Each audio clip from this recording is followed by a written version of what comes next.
আসসালামু আলাইকুম এভরিওয়ান, আশা করি সবাই ভালো আছেন। আজকে আমরা কথা বলবো আপনার সাথে রাশিয়ার স্কলারশিপ নিয়ে কথা বলবো। আপনারা প্রচুর আমাদেরকে মেসেজ এবং ইউটিউব ভিডিওতে কমেন্ট করেছেন এবং আমাদেরকে ফোন করেও জিজ্ঞেস করেছেন রাশিয়ার স্কলারশিপ সম্পর্কে ডিটেলস জানার জন্য। সো আমার কাছে মনে হলো যে আমি আজকে রাশিয়ার স্কলারশিপ নিয়ে আপনার সাথে কিছু কথা বলি। আচ্ছা, রাশিয়াতে দুই ক্যাটাগরির স্কলারশিপ হয়। সেটা হচ্ছে একটা গভর্নমেন্ট স্কলারশিপ যেটা ইউনিভার্সিটি থেকে প্রোভাইড করে, আর একটা হচ্ছে ইউনিভার্সিটি স্কলারশিপ।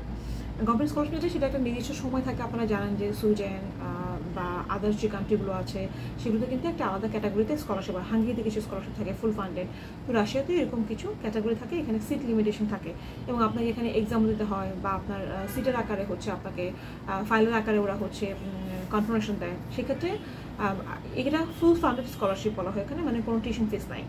আচ্ছা, আরেকটা স্কলারশিপ হচ্ছে ইউনিভার্সিটি স্কলারশিপ। আপনি যদি মেইন কোর্সে অ্যাপ্লাই করেন সেক্ষেত্রে আপনার রেজাল্ট, আপনার আইএলটিএস সব কিছু দেখে ওরা ইউনিভার্সিটি একটা পার্সেন্টেজ স্কলারশিপ দেয়, লাইক 10%, 20%, 30%, 40%। সো দুইটা স্কলারশিপের মধ্যে ডিপেন্ড করে। যেটা বলার প্রথম যেটা গভর্নমেন্ট স্কলারশিপ সেখানে ফুল ফান্ডেড হতে হবে এবং সেটার জন্য আপনার আবেদন করার নিয়মটা আলাদা। আর ইউনিভার্সিটি স্কলারশিপ সেটা আপনি সবসময় অ্যাপ্লিকেশন করতে পারবেন, বাট মেইন কোর্সের জন্য আসলে সময়টা কম থাকে। এটা হচ্ছে ব্যাপার যে আমাদেরকে আগে থেকে অ্যাপ্লাই করতে হয়।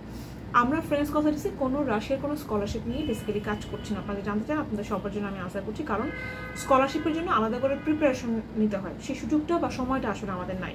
আমরা যেটা করছি, আমরা প্রিপারেটরি কোর্স এবং মেইন কোর্স নিয়ে কাজ করছি।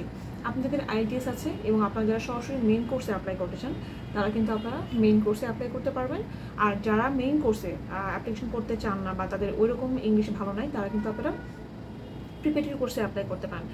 আমরা সাজেস্ট করি প্রিপারেটরি কোর্সে করার জন্য, কারণ খুব সিম্পল। রাশিয়াতে আমি প্রায় 17 থেকে কাজ করি। আমি জানি যে রাশিয়াতে একটা স্টুডেন্ট যাওয়ার পর তার সবচেয়ে বড় ব্যারিয়ারটা হচ্ছে ল্যাঙ্গুয়েজ ব্যারিয়ার। এবং আপনি যখন একটা মানুষকে আপনার কথা দিয়ে বোঝাতে পারবেন না এবং আপনি যখন বুঝতে পারবেন না সে কী বলছে, তখন সেখানে সার্ভাইভ করাটা আসলে খুব ডিফিকাল্ট হয়ে যায়।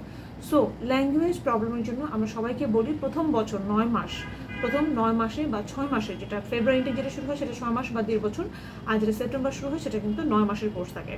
সো এই 9 মাসে আপনি প্রিপারেটরি কোর্স করেন। প্রিপারেটরি কোর্সের মধ্যে কিন্তু রাশিয়ান ল্যাঙ্গুয়েজ থেকে শুরু করে ইংলিশ, ম্যাথ, মানে যা যার প্রয়োজন পরবর্তী মেন কোর্সের জন্য সেই সবগুলো কোর্স কিন্তু থাকে। সো আমরা সবসময় সাজেস্ট করি আপনাদেরকে আপনার প্রিপারেটরি কোর্স যান, 9 মাস সার্ভাইভ করেন। তাহলে কি হবে, আপনার জব করার জায়গাটাও বেড়ে যাবে। আপনি ল্যাঙ্গুয়েজ না জানলে রাশিয়াতে কিন্তু কাজ করতে পারবেন না। আপনারা সবাই জানেন যে রাশিয়াতে কিন্তু ফুল টাইম জবগুলো অনেক অ্যাভেলেবেল। ফুল টাইম জব খুব ভালো পাওয়া যায় এবং ওখানে 3 দিন বা 4 দিন ক্লাসের পরে কিন্তু বাকি 3 দিন আপনি ফুল টাইম কাজ করতে পারবেন। এছাড়া যারা আউটসোর্সিং বা অনলাইন সোর্সিংয়ে কাজ করতে চান তারা কিন্তু রাশিয়াতে ঘরে বসে ভালো টাকা ইনকাম করতে পারবেন। সো এই সুবিধার জন্যই আসলে আমরা স্কলারশিপগুলোর অত সময় দিই না। আমরা সরাসরি মেইন কোর্স এবং হচ্ছে ফাউন্ডেশন কোর্সে অ্যাপ্লাই করি। সো থ্যাংক ইউ সবাইকে, আশা করি ক্লিয়ার করে দিয়েছি আজকে আপনাদেরকে। আপনার আরেকটা কথা বলে দিই, সেটা হচ্ছে রাশিয়ার টিউশন ফিসই এত কম, 2 থেকে 2,500 ইউরো, সরি $2,500, $2,000। সো এখানে আসলে অনেকেই যারা আছেন আপনারা স্কলারশিপ নেওয়ার জন্য যেটা পরীক্ষা দিয়ে পাশ করতে হয়, না হলে হয় না, তখন তাদেরকে মেন কোর্সে অ্যাপ্লাই করতে হয়। সো যারা স্কলারশিপ নিয়ে অ্যাপ্লাই করবেন তারা আপনাদের প্রেফারেন্সটা আলাদা, বা যারা ফাউন্ডেশন বা হচ্ছে প্রিপারেটরি কোর্স বা মেন কোর্সে অ্যাপ্লাই করবেন তারা দ্রুত আমার সাথে যোগাযোগ করতে পারেন।